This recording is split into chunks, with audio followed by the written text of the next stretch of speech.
G'day guys, just another quick video here, just on boxing talk and general sporting talk. Putting across my opinions. Everyone has them. Instead of just typing on the internet and doing posts, thought I may as well make a few videos to just give my thought on different things. So it's been probably over a month now since Tim Tszyu made another surprise in his training team. He sacked his initial team over 6 months ago now, which was a surprise at the time. He had 2 fights with Pedro Diaz and I thought did really well in those. But suddenly, leading into the Errol Spence fight, he has sacked that team and has now gone with Jeff Fenech. And Jeff Fenech's been calling for this for several years now. He's stated his opinions as Jeff Fenech would, which is what you've got to love about him. His opinions on what Tim Tszyu should be doing, and even probably more so the trainers, what they should be doing. Now, one point I very much do agree with Jeff Fenech is that a trainer in the corner, a head trainer that's in the corner and doing the camp with a fighter really needs to have in-ring experience. They need to have fought several times themselves to do that, especially at the highest level.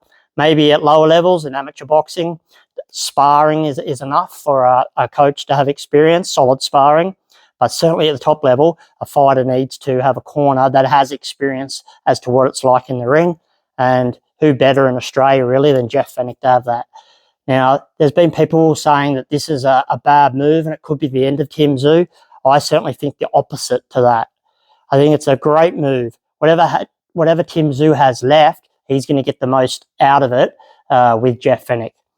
Now, it wasn't a plan to go from his original team to Pedro Diaz, but as it's turned out, I think it could be pretty good for what Tim Tszyu has left. And just note, what he has left. He certainly needed to make changes in his style in the ring and his preparation for it. Going to Pedro Diaz, he had a much more technical style. The Cuban fighters and Pedro Diaz, although he's in America now, he is of Cuban origin, and his whole boxing really was brought up through Cuba. Because it's in the past communist country like Soviet Russia, they didn't have a professional boxing setup. It was all amateur boxing. And nowadays, a lot of the Cubans have an amateur boxing style, but top-level amateur boxing. So it's very much about hit and not get hit. There isn't as much focus on power inside fighting.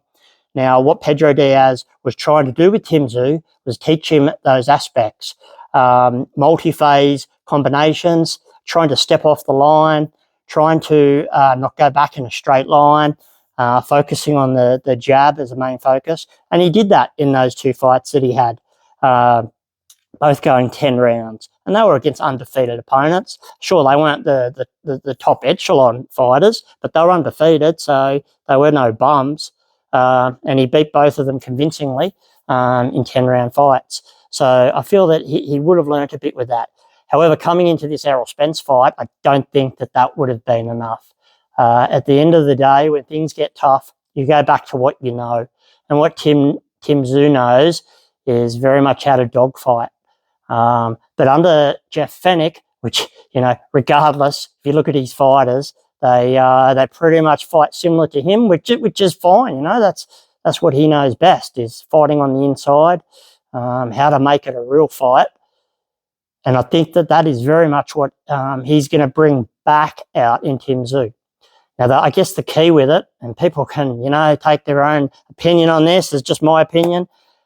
The key to it's going to be is having that aspect of the old Tim Tszyu. When I say old Tim Tszyu, the one pre-Fundora and first Fundora fight. And that's where he was very much a pressure fighter. He would end up getting in close and putting his body on theirs and making it a dogfight. But what he did within that was that he was very surgical.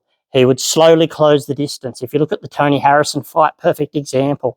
He would slowly close that distance on his opponent to get to where he thinks he can do his best work, and then he would start to really sort of tattoo them up from there.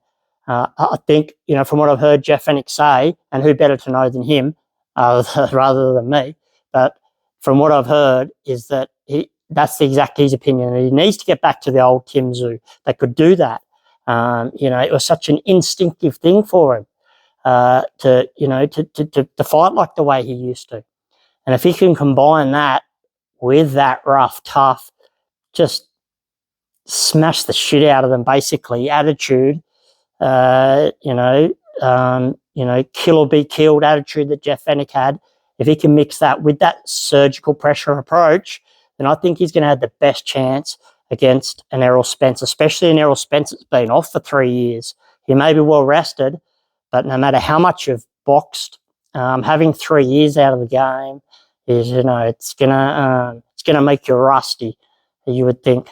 Imagine if you haven't driven a car for 3 years, you're probably going to be a bit rusty after that.